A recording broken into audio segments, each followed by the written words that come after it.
আউযুবিল্লাহি মিনাশ শাইতানির রাজিম। বিসমিল্লাহির রহমানির রহিম। প্রিয় দেশবাসী, আসসালামু আলাইকুম ওয়া রাহমাতুল্লাহি ওয়া বারাকাতুহু। আজকে মহান স্বাধীনতা দিবস। 30 লক্ষ শহীদের বিনিময়ে, 30 লক্ষ মানুষের রক্তের বিনিময়ে আজকের এই স্বাধীন বাংলাদেশ আমরা ফিরে পেয়েছি। স্বাধীন হওয়ার পর বাংলাদেশ 54 বছর পার করেছে, কিন্তু আমরা এখনো পরাধীনতার জিঞ্জিলে আবদ্ধ রয়েছি। আপনারা জানেন, ভারতের রসানলে আমরা পড়ে আছি। বিগত দিনে স্বৈরা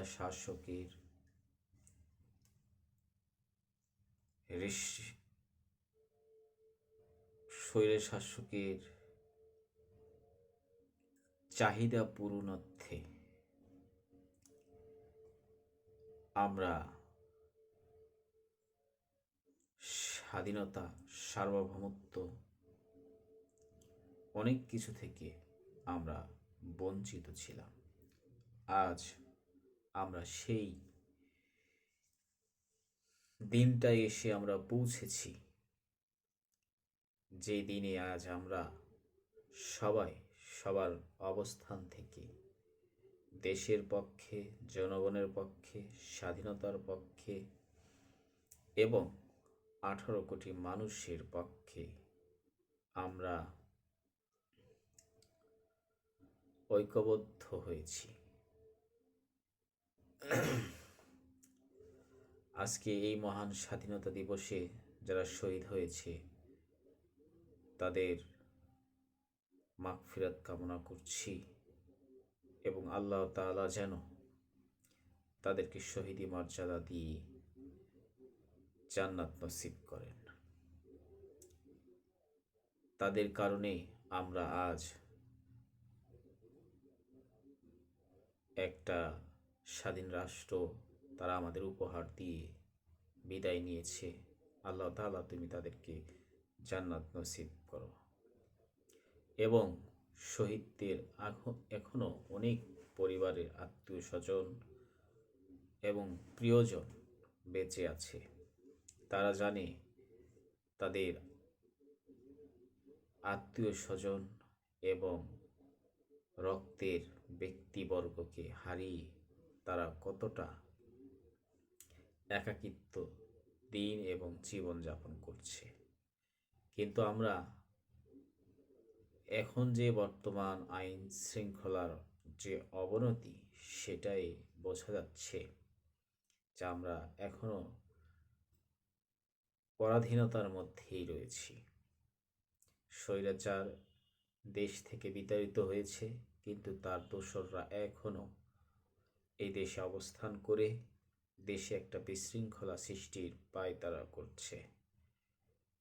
সেখান থেকে আমাদের বেরিয়ে আসতে হলে আমাদের জনগণদের ঐক্যবদ্ধ হয়ে থাকতে হবে এবং পাশাপাশি আইন শৃঙ্খলা বাহিনীদের সঠিক ভূমিকা রাখতে হবে। শুধু তাই নয়, এই 16ই ডিসেম্বর এই মহান স্বাধীনতা পাশাপাশি আমাদের 24-এর চেতনাকেও ধারণ করে সম্মানের স্থানে পৌঁছে দিতে হবে এবং এটা যুবকদের এগিয়ে আসতে হবে এবং যুবকদেরই ভূমিকা রাখতে হবে, আমি যেটা মনে করি। আজকে আমি আপনাদের মাঝে আরেকটি বিশেষ কথা বলবো। তার আগে আমি আর কয়েকটি কথা বলে শেষ করব। সেটা হচ্ছে, আজকে বাংলাদেশে বিভিন্ন রাজনৈতিক দল নেতৃবৃন্দ একত্রিত হয়েছে দেশের স্বার্থে, জনগণের স্বার্থে দেশের স্বাধীনতা সার্বভৌমত্বের স্বার্থে আমি দোয়া করি আল্লাহ তাআলা যেন এই ঐক্য সকলকে ধারণ করে সামনের দিনে ঐক্যবদ্ধ থেকে সুশাসন প্রতিষ্ঠিত হোক, এটাই আমি চাই। আইন শৃঙ্খলা বাহিনীদের প্রতি আমার দৃষ্টি আকর্ষণ, দেখেন আপনারা যে দেশের সন্তান, আমরাও সেই একই দেশের সন্তান।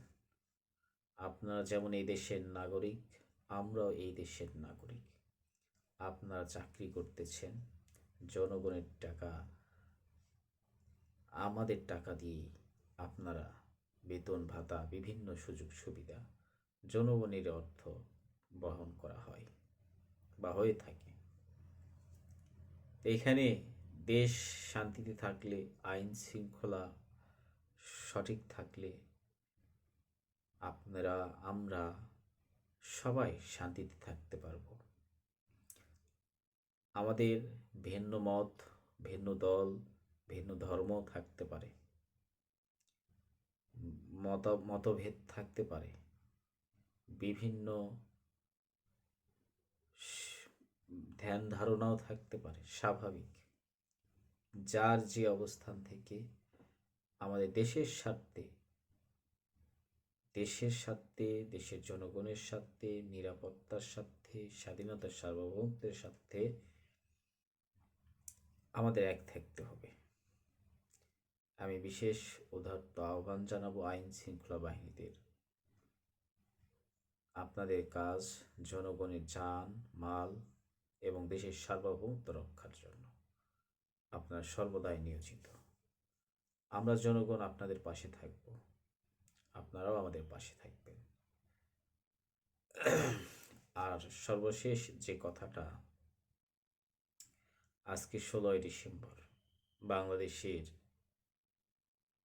বাংলাদেশের সমস্ত সরকারি, বেসরকারি, আধা সরকারি সমস্ত বড় বড় প্রতিষ্ঠান, এমনকি গার্মেন্টস, মিল, ফ্যাক্টরি, কলকারখানা সব কিছু বন্ধ ছিল, সব কিছু বন্ধ ছিল। কিন্তু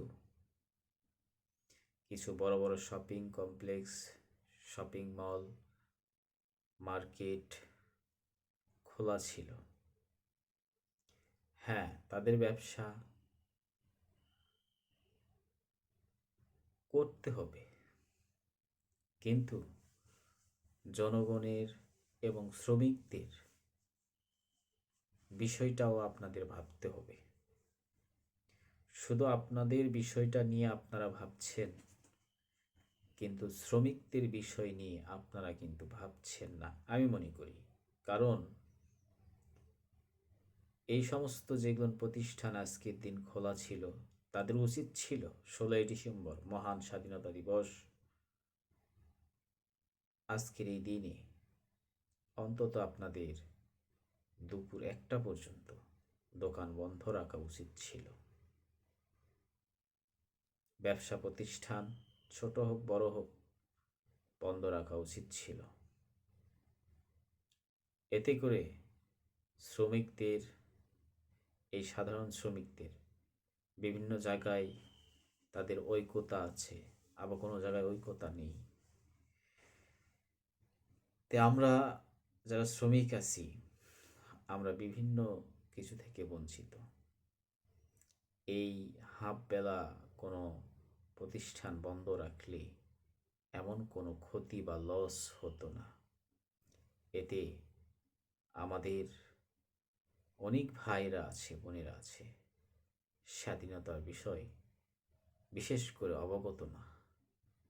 তাদের যে এই শূন্যতা, এটা পূরণ হয়ে যেত। তারা এই স্বাধীনতার চেতনা বুঝতে পারত, স্বাধীনতার বিষয়টা বুঝতে পারত, সেই সময়টুকু পেত। এরা হচ্ছে আগামী দিনের প্রজন্ম, আমরা হচ্ছে আগামী দিনের প্রজন্ম। আমাদের কিছু শেখা বাকি আছে, বোঝা বাকি আছে। আমি সরকারের কাছে অনুরোধ করব, অন্তত এইরকম কোনো বিশেষ দেশের কোনো দিবস এলে অফিস আদালত তো বন্ধ হয়, কিন্তু এই যে shopping mall, shopping complex, showroom, কিছু শহর ভিত্তিক কিছু প্রতিষ্ঠান বড় বড়, যেগুলো খোলা থাকে না, শ্রমিকদের উপর এটা একটা জুলুম। এটা বন্ধ করতে হবে এবং এই বিষয়েও সরকারকে নজরে রাখতে হবে। আমি এই বলে আমার কথার মাঝে হয়তো ভুল ত্রুটি হতে পারে, ক্ষমার দৃষ্টিতে দেখবেন এবং আমার এই চ্যানেলকে সাবস্ক্রাইব করবেন, কমেন্ট, লাইক দিয়ে পাশে থাকবেন। ইনশাআল্লাহ আমি আপনাদের পাশে থাকব। কথা বলার মাঝে যদি কোনো ভুল ত্রুটি হয়ে থাকে, আপনারা আমাকে নিজ মনে ক্ষমা করে দিবেন। আসসালামু আলাইকুম ওয়া রাহমাতুল্লাহি ওয়া বারাকাতুহু।